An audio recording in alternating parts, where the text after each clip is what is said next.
Oh yes, just relaxing at home after a good day of motorcycle riding, watching motorcycle videos while I edit my motorcycle video. Just playing with the dog. Hopefully she'll go to sleep soon so I can focus. All right, the dog is asleep.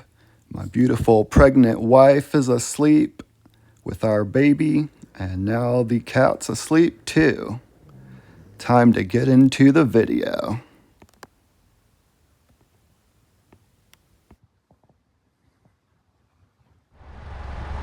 I've now got a full tank of ethanol-free gas from the Burnsville Quality Plus. Turning now onto Highway 197 north off of Highway 19 westbound, passing the United Community Bank on the right.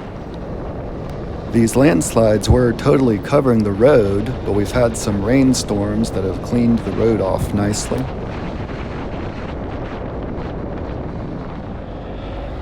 The North Toe River here flows until it turns into the Nolichucky River close to Erwin, Tennessee. So that is my goal for today, is to reconnect with this river close to Erwin, so you'll hopefully see that later in the video. Today is March 14th, 2025, so it's been almost 6 months since Hurricane Helene, but you can see that there's still lots of debris cleanup and riverbank reinforcement work going on. I've rode through here several times, and so I've seen a lot of progress. Every time there's been just one lane of the road opened and lots of big machinery working.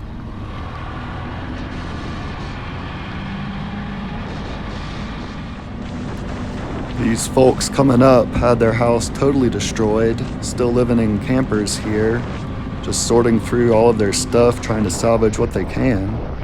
I saw about 20 motorcycles right there. Wow.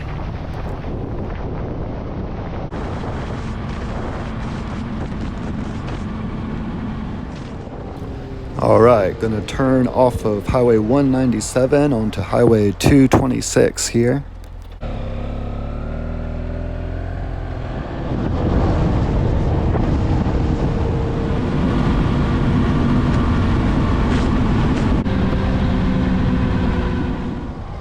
Here we are at Iron Mountain Gap, right on the border between North Carolina and Tennessee. In North Carolina, the road that we've been riding on is called 226. In Tennessee, it's called 107. We'll walk down the Appalachian Trail for a minute here.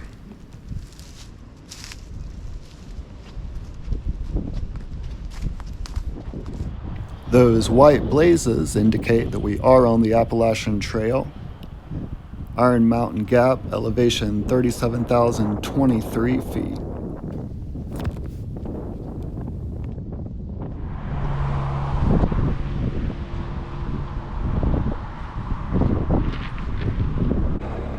This is called John Gooden Road, and it parallels the Appalachian Trail. That sign back there on the trail said that it is maintained by local volunteer trail clubs. They have certainly had their work cut out for them with all these trees that have needed cut, so we appreciate that. I found a flock of wild forest chickens when I came here last year. We are headed back out onto Highway 107, gonna ride to Erwin, Tennessee.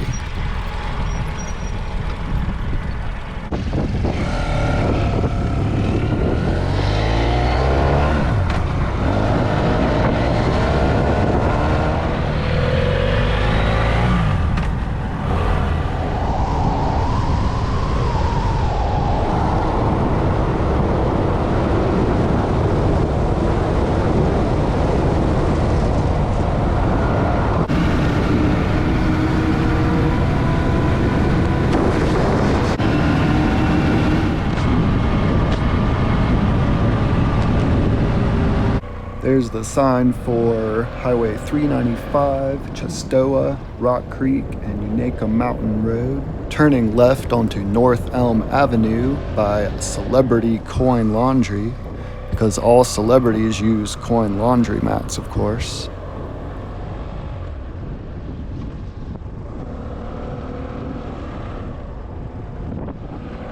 You see that Interstate 26 detour sign is still here.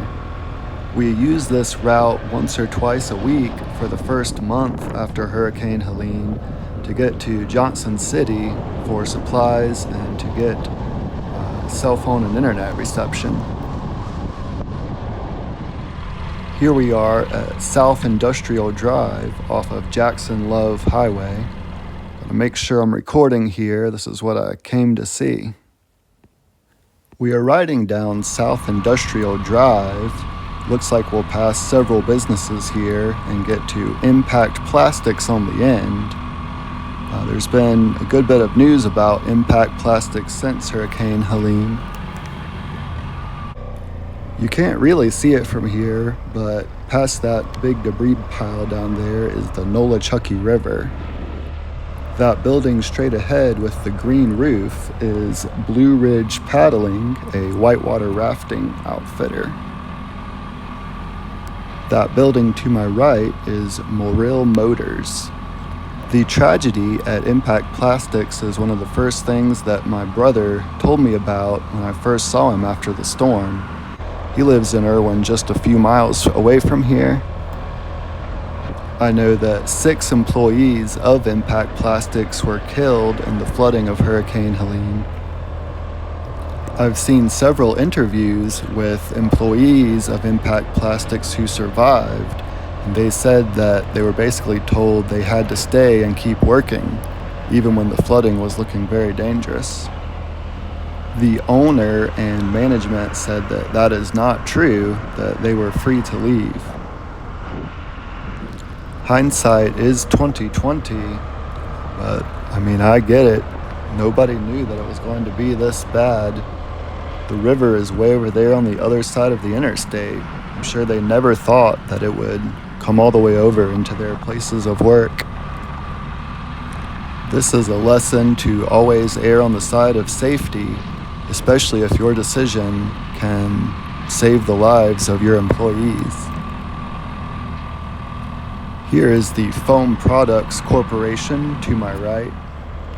This building coming up on the right is Blue Lynx, delivering what matters.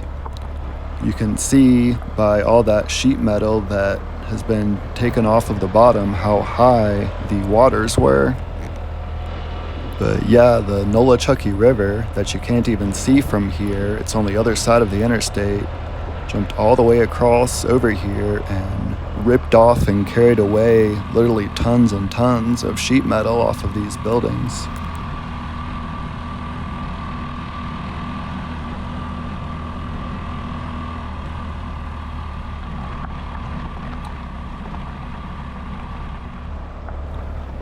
The next business that we're going to pass up here on the right is Polypipe USA.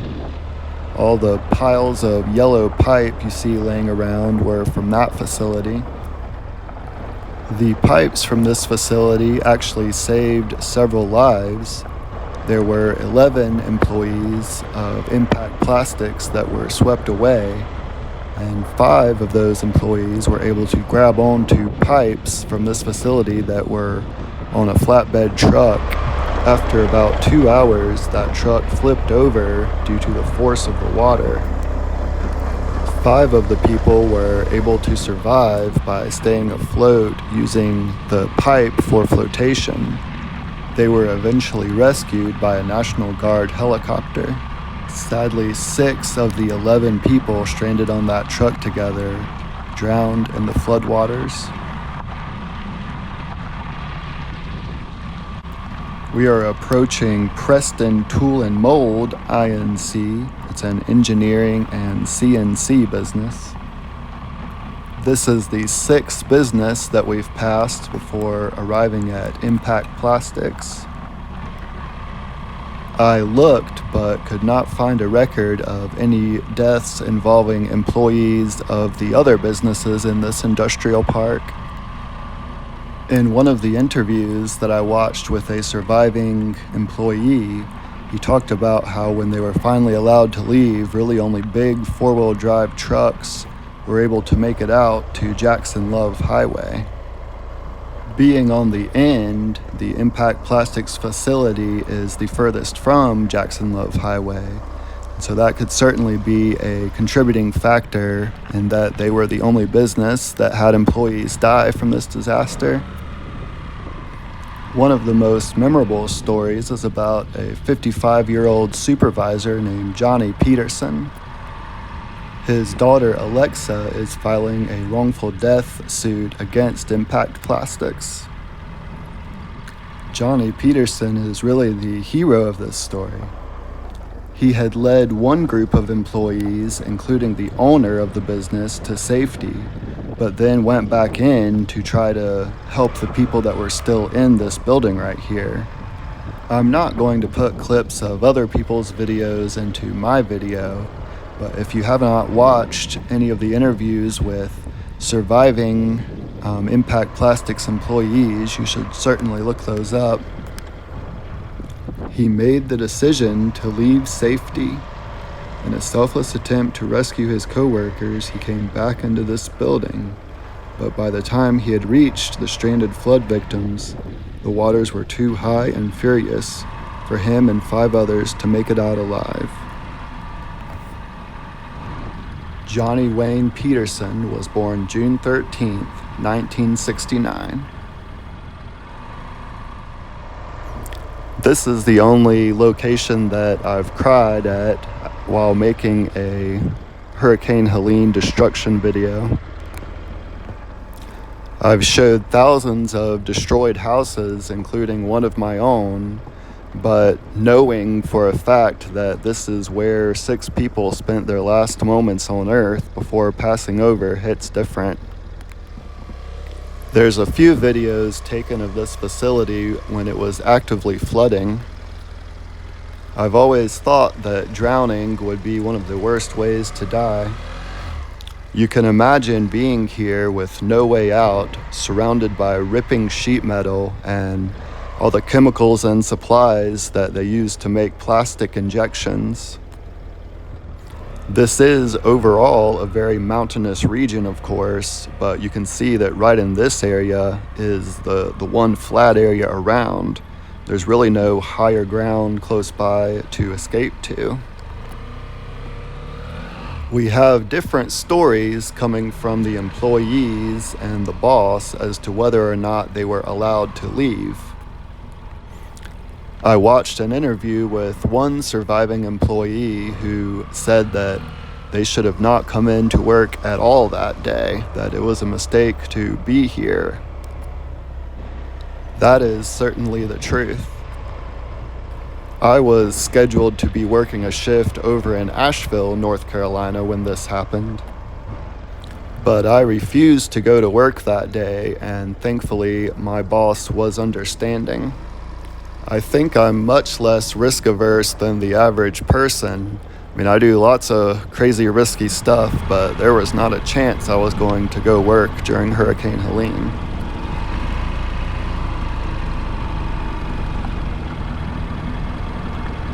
Sabrina Barnett was born January 20th, 1971. She was killed by Hurricane Helene and found a few days later on October 4th, 2024. This certainly hits close to home for me. This is less than an hour away from where we live over in Burnsville, and this is just about 4 miles away from where my little brother lives. Hopefully after this ride, we're going to drop by his house for a little visit, and he's got my chainsaw, so I'm going to pick up my chainsaw from him.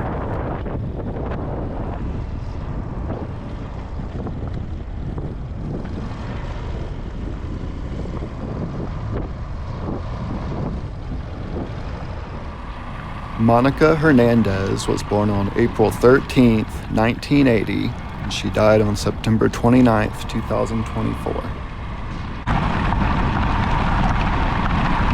Lydia Verdugo was born on August 3rd, 1961. She was found after Hurricane Helene on October 4th, 2024. Bertha Mendoza was born on September 2nd, 1968. She was killed on September 29th, 2024.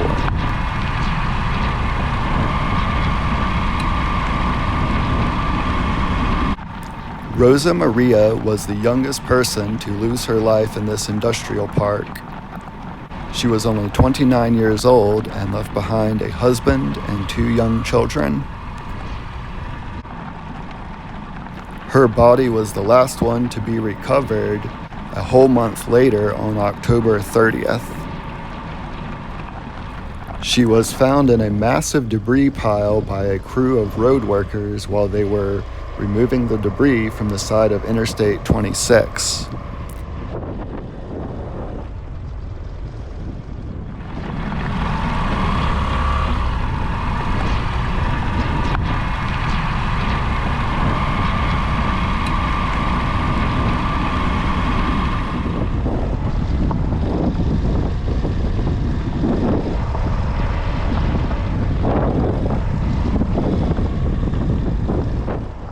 Here in Erwin, Tennessee, we are sort of on the northwest edge of Hurricane Helene's destruction, even though the damage does extend even further up than we'll be able to explore today. Chimney Rock Village in North Carolina is another area of total destruction. It's sort of the southeast edge of Helene's devastation, even though there is significant damage even further south in Saluda, North Carolina. Chimney Rock Village is 100 miles away from here and at least a 2-hour drive. There are big pockets of destruction everywhere between here in Erwin, Tennessee, and there in Chimney Rock, North Carolina. I don't think anyone knows the exact number of deaths from Hurricane Helene, but there's a reported and confirmed 117 people in North Carolina, 48 people in South Carolina, 33 people in Georgia, 20 people in Florida, 12 people in Tennessee, and 2 people from Virginia killed by the storm. Most locals around here believe that the death tolls are higher than that, but those are the confirmed numbers from big news organizations. Here in Tennessee, there is the 5th highest death toll, which is second to last, at 12 people. And a whopping half of those people were working at Impact Plastics when they were killed.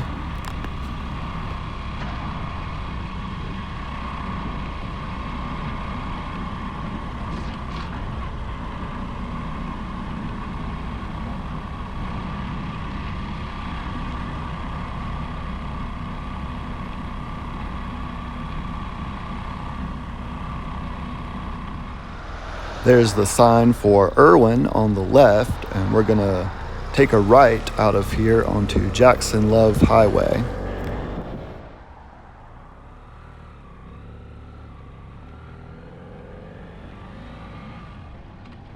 Here we see the Interstate 26 bridge going over the Nolichucky River. This interstate was shut down and completely not passable for an entire month after the hurricane. When it did finally open at the end of October, it was just one lane open. There were 2 bridges of the interstate taken out, as well as tons and tons of mud and debris and trees blocking it.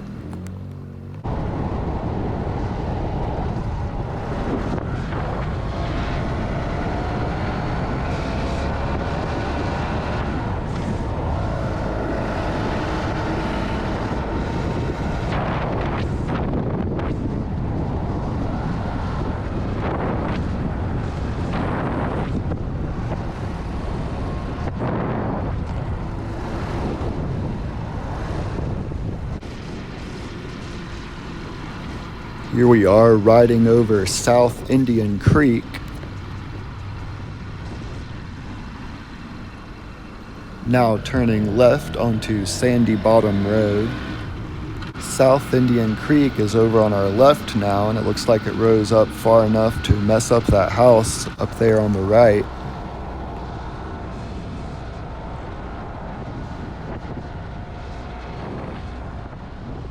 We're going to turn around here underneath Interstate 26 and go back the way we came towards the river.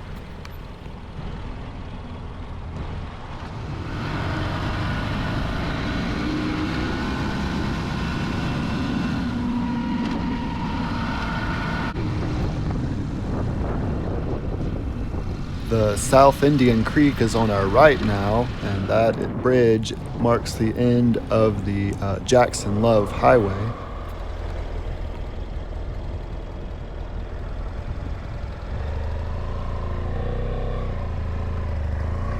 We are approaching the section where the South Indian Creek right here splits off from the Nolichucky River.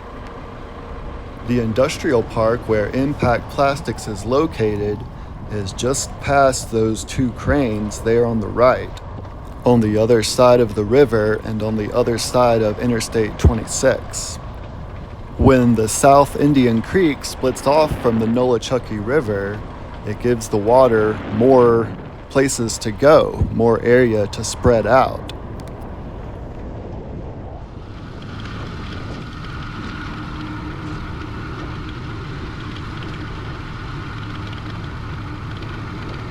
I remember seeing those two cranes over there from when we were in the industrial park. They're a good landmarker. The damage is still very bad after the rivers split, but the location right before they split, where the industrial park is located, is probably the very worst of it. You can see the Impact Plastics building across the river and across the road over there. The river reached from over there all the way over here to the bottom of the hill at that tree line. Remember seeing the shredded metal all the way over on the other side of those buildings?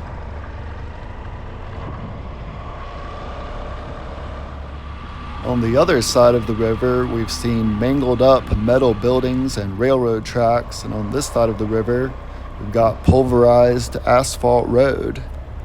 Here's a pile of pipe that washed over here from the Polypipe USA factory. We've turned around, heading back towards Jackson Love Highway. This is called Hilemon Ranch Rd. It's the same road as Sandy Bottom Road, but on this side it's called Hilemon Ranch, and on the other side of the Jackson Love Road it's called Sandy Bottom. The Nolichucky River splits off to the left there, and the South Indian Creek kind of goes straight parallel with this road. I know tons of nasty contaminants got into this water from the industrial park, but it looks clean and beautiful today. That exit ramp is still closed, and you can see that the interstate right here only has one lane on each direction open. Here's the sign for 26 West going towards Kingsport and Johnson City. Here's the sign for Chestoa Nature Attractions. Wow, look at all those dump trucks. It's been like this almost every day for 5.5 months now. There's a debris pile collected from the interstate and probably other places too. We're turning off of Temple Hill Road onto River Road now.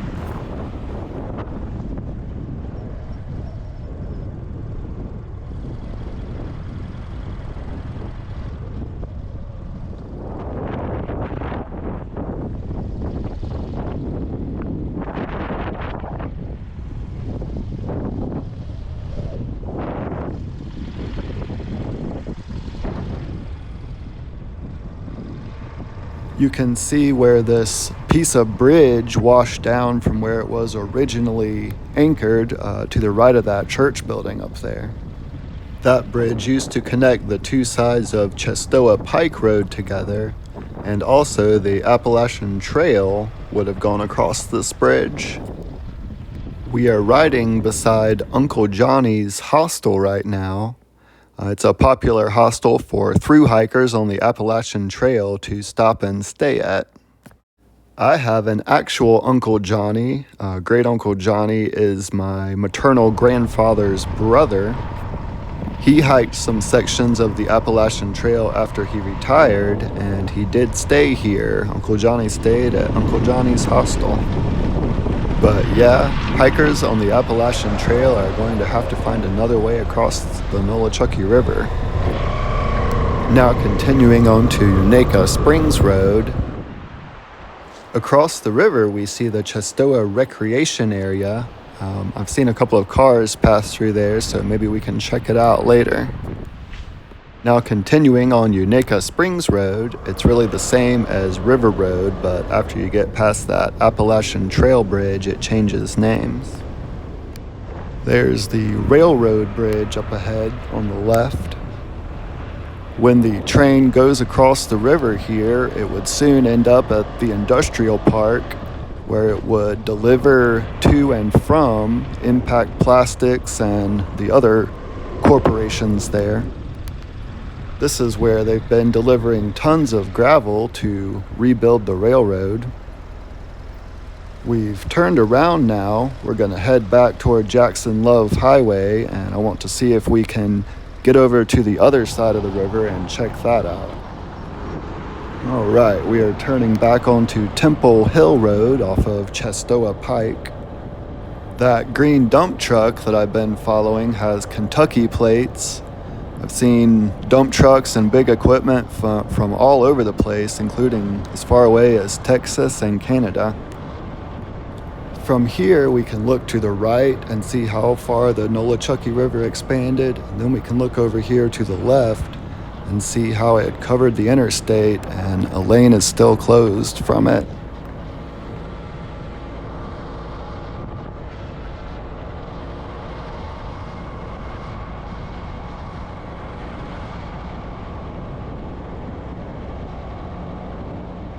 There's the sign for exit 40 to get to Jackson Love Highway and go towards Erwin.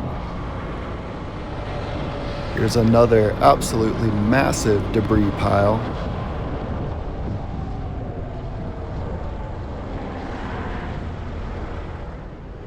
Alright, turning off of Temple Hill Road onto Jackson Love. And crossing back over the Nolichucky River. And there's the sign for Erwin, Tennessee, established 1876. Now turning off of Jackson Love Highway onto Love Station Road.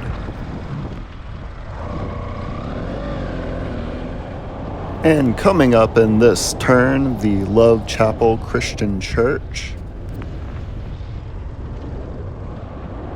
It's the Chestoa Baptist Church on the left. Coming up on a sign for the Appalachian Trail crossing. Jesus More in 2024 says this sign for the Unaka Springs Free Will Baptist Church.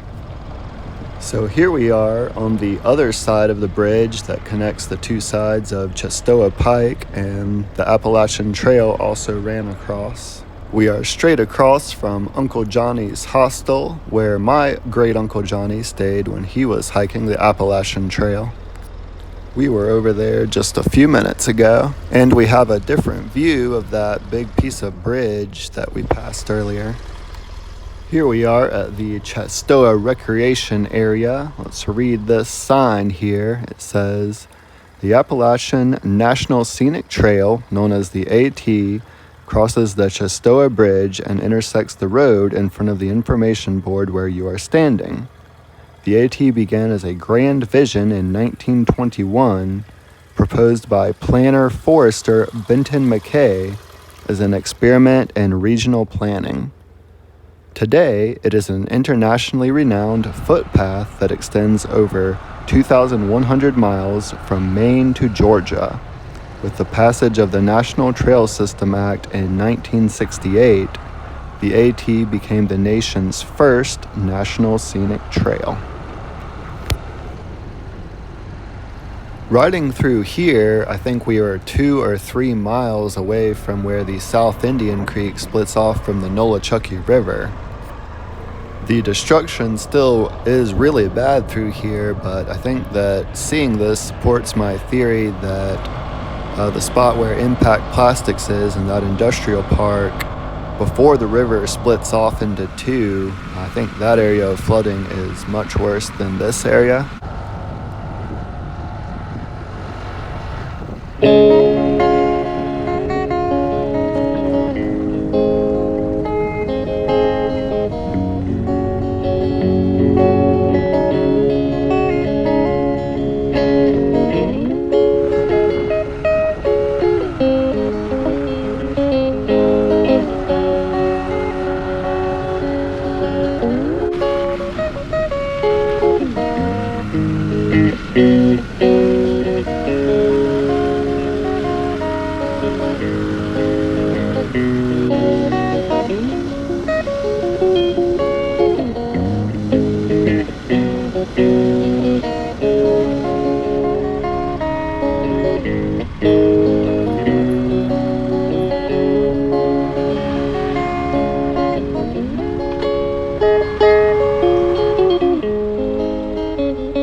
This is a good vantage point to see how big that river got. This is all brand new gravel through here, and you can see that it's covering up mud from the river. So you can look out across the river and see where it tore up the other bank, and then it came and brought a pile of mud right up here to the railroad tracks.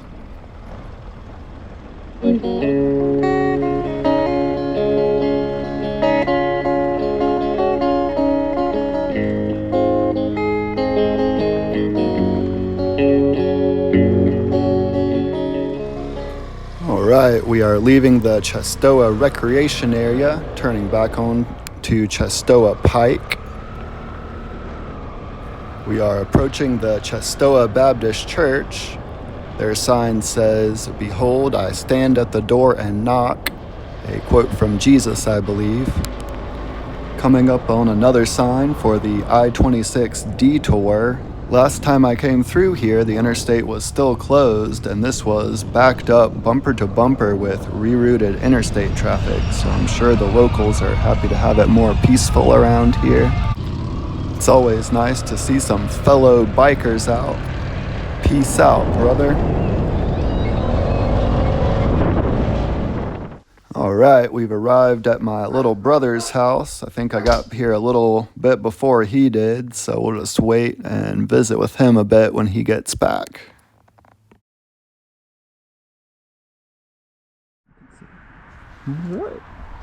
Alright, man, well, be careful. Alright, brother, I sure will. Bro. Yeah, you be careful too under all them houses and whatnot. Will do, man. I will catch you later. Alright, bro. Thanks. I'll see you later. Hey, man. Thanks for stopping by. Yeah, man. Enjoyed it.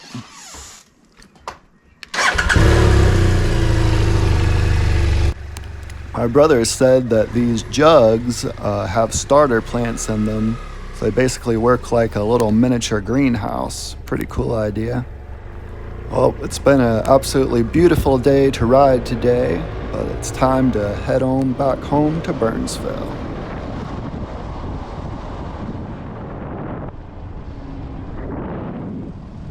We'll stop briefly and just check out this Rock Creek recreation area here for a minute.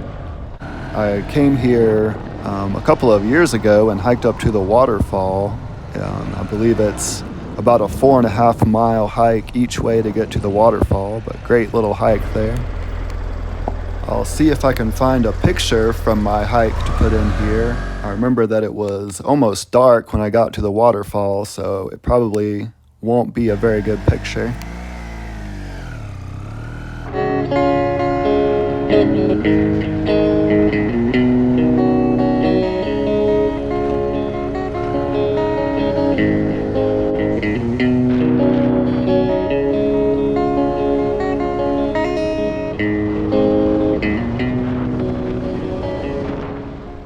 Here we are intersecting the Appalachian Trail again for the third time today. This is Indian Grave Gap. This is a similar situation to when we were at Iron Mountain Gap earlier today. We are right on the border between North Carolina and Tennessee. We're coming home a different way, sort of making a loop. On the Tennessee side, this road is called Rock Creek Road, or 395. On the North Carolina side, it's called Highway 197.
We are getting close to Poplar, North Carolina. Got my chainsaw back from my brother and it's strapped on. If any zombies start chasing me, I'm just gonna crank it right up.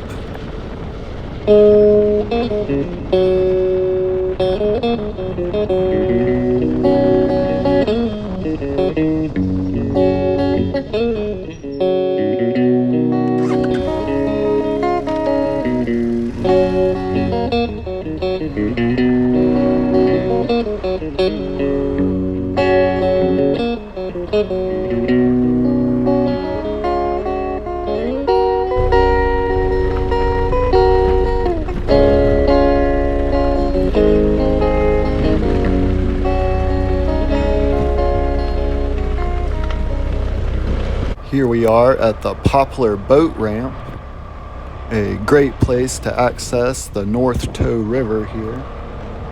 It looks like this work crew is wrapping it up for the day. I think it's getting close to 8 o'clock, so they've really been putting in some overtime to get this done. Wow, look at all that heavy equipment down there. Been seeing it all day. I wonder how many backhoes and dump trucks I've seen today. Hundreds for sure, maybe thousands.